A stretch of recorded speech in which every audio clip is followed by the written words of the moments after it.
The conundrum of creativity is it has nothing to do with the intellect.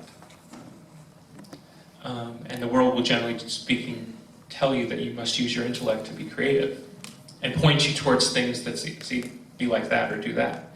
But most creativity at the meta level is intuitively inspired and driven, has nothing to do with the mind, and the mind only organizes and collects the royalty checks. So the conundrum is that you have to get out of your own way. Just like we said in the beginning when I said I like to run by the water, and you're saying you just got to find it when it comes and hits you. Your mind is taking you get out of your own way. Get out of your own way, yeah. Yeah. For example, I was working on a piece of music yesterday, and it's kind of boring, and it's nice, whatever. Nobody needs any more nice music from me, so I'm just sitting there and not thinking much of it, and I gave up. And I had that 1 second flash of just play what you feel, which at that moment was nothing, right? And something came out of me that was totally the opposite of what I was feeling, but was sort of accurate to the way I feel about the world or something. And I was like, wow, this is really weird. Because I never would have intellectually made up this idea. And it was so much more organized and so much cooler than anything I would have thought of.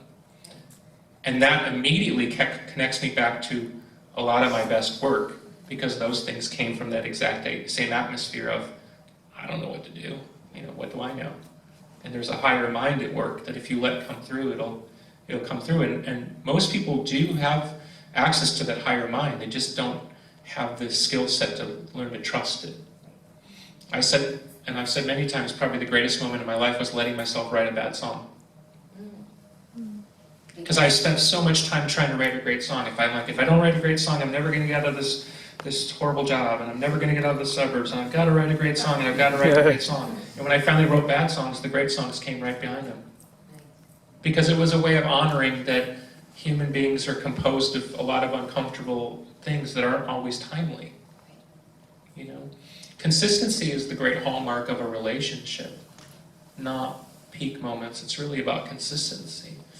And if I can go back to the pumpkins for a second, I mean, it's somewhere along the magic line we lost our consistency with one another.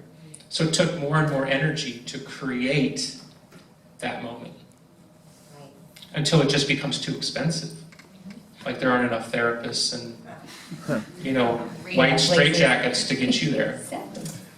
And then you get to the 5 tour buses and all that stuff. You know what I mean? Just